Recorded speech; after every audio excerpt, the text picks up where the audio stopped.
Thank you for joining us today on the CEO Chat. Today we'll be speaking to the CEO of the GTBank East African, Ibukun Odegbaike. Karibu sana, Madam Ibukun.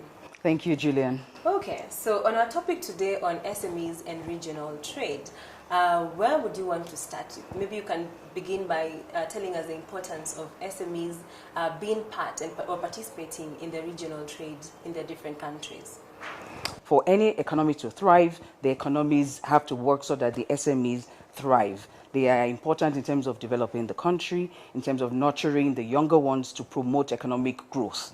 And if you look at where we are today, the output of Kenya today, as at 2016, using the KBS figures, was about 9.9 billion. Of that, the SMEs contributed about 33%. That's just to give you the importance of this sector on economic output. Looking beyond that and looking at the regional trade, what can we do? How can they thrive? We all know that in terms of looking at ourselves locally, SMEs continue to do things the way they do. We have the small guys, we have the medium guys, and we have the micro.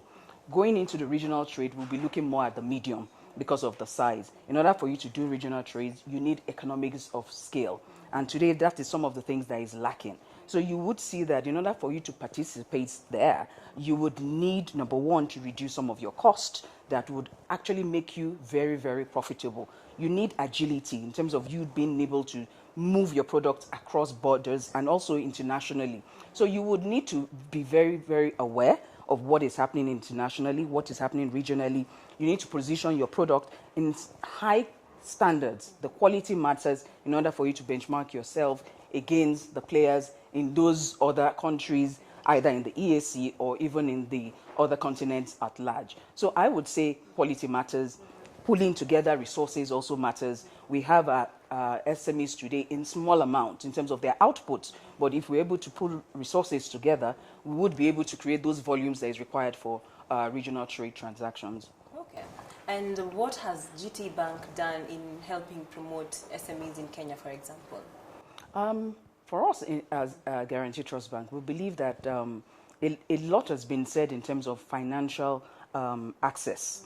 But you find out that for SMEs, they also need not just financial access, but they also need a platform, a market, in order for them to put their products and services in.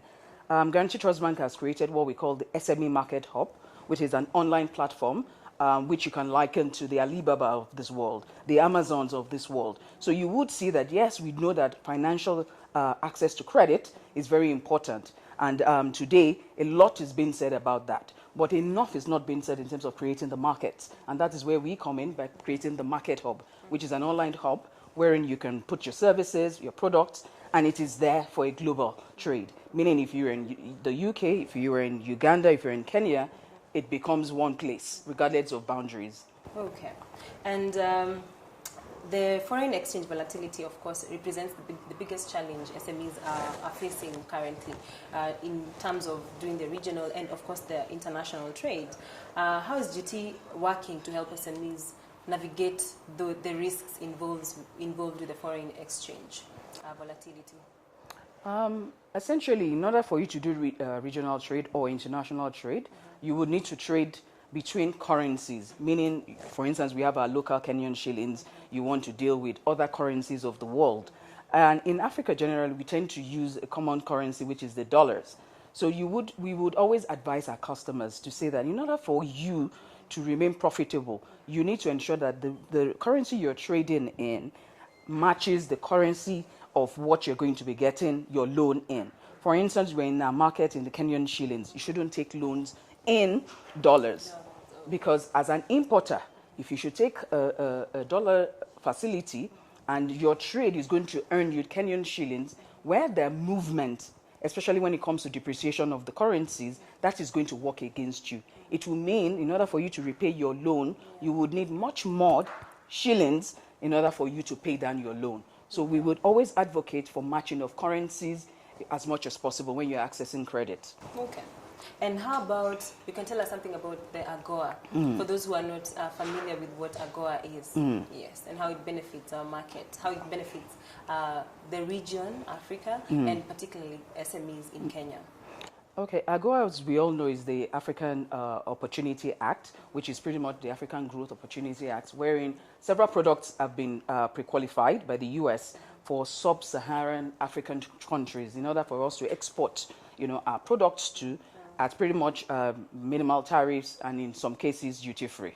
What that portends for us is that indeed the cost that we ordinarily will have exported these products then comes down at some point in terms of giving us those opportunities of free duties and what have we.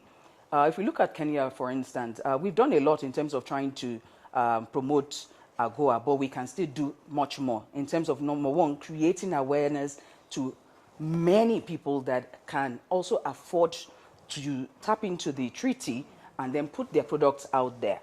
The treaty is there, but if you look at the number of products that we are actually exporting, vis-a-vis the opportunity that that exists, is very minimal. In Kenya particularly, we've done a lot more in terms of the apparels, but that is not the only product that we can actually export to the US, under the AGOA treaty. So for us, it's more of creating the awareness, telling people that indeed this treaty is there, what are the benefits of the treaty, going down to tell people in terms of how they can also pool resources together, even as SMEs, in order for them to export these products to the US. It is not just saying that we can limit it to the apparels. How about us looking for resistant strains of cotton? So we go all the way from the cotton actually growing, all the way to the apparels, and also other products that we can actually export to the US, as in taking full benefit of the treaty. Right. And what do you think would be the explanation as to why there's not much regional trade, or rather, it's more of, we have more of external, international trade as compared to the regional trade, intra-trade within African countries? Looking inwards into Kenya in itself, if you look at GDP, agriculture represents 27%. And looking into the agricultural sector and horticulture for culture, we all know that in looking at our environment, the temperature, the flowers, are the number one product for us. The tea is another product for us. Looking at the countries that today take up that product, especially looking at the flowers, we're looking at Netherlands. The question is, in Africa, in terms of that appreciation more of the flowers, how are we able to take more in terms of that capacity within our countries? If you look at the countries where we typically would export flowers to, the countries where we're exporting tea to, tea represents number one product in terms of our export, then we can come to the flowers. Looking within ourselves in Kenya, we can do more in terms of developing other export products. But looking outside, the first thing we want to ask ourselves is, what are those products that we are growing or manufacturing internally that is of benefit to our neighboring countries in East Africa or internationally, wherein they do not have it there or in the quantities that they would need? And that informs why, number one, achieves of a high quality, and indeed that represents number one export product today in looking at our country, Kenya. Okay. Most countries, or rather most SMEs, one of the biggest challenges they face is lack of access to credit facilities. How can they go about getting credit and without necessarily having to plunge themselves into debt with these institutions, with banks particularly? If you look at all the countries in sub-Saharan Africa today, I think Kenya still ranks tops in terms of creating access to credit to the SME sector. We've done very well. That being said, we can still do more. But access to credit in itself is not the only thing that we need in terms of facilitating trade.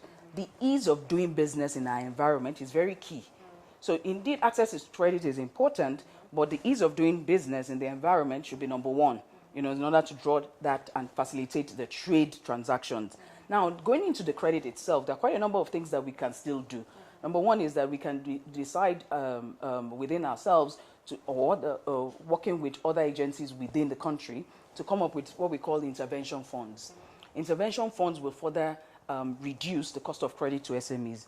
What do we mean? In some other markets, we've seen where regulators have come up with particular intervention funds to banks So what happens is the regulator gives banks some amount, and then the banks will on-lend it to the SMEs at single-digit rates. What this does is that it promotes further trade, but the burden of interest rate is lessened for the SMEs. And at the end of the day, the SMEs repay the bank pay back to the regulator. Okay, what you just explained, of course, is very useful information, but most people don't have this information.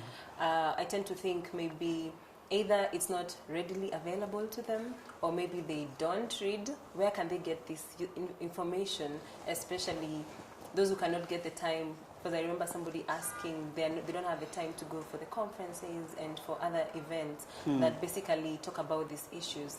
Where can they easily access this information to better their businesses? I would say that for us as an industry, KBA, to start with, we are coming up with quite a number of capacity building programs. The KBA is going to launch SME Inuka program, which is pretty much geared towards capacity building. In capacity building, end-to-end, a lot of information will be given to SMEs in terms of where would you find which product, how can you better position your product in terms of marketing, and also the financial aspect of understanding end-to-end how to make your business profitable. That in itself is going to create the right platform in terms of creating the awareness.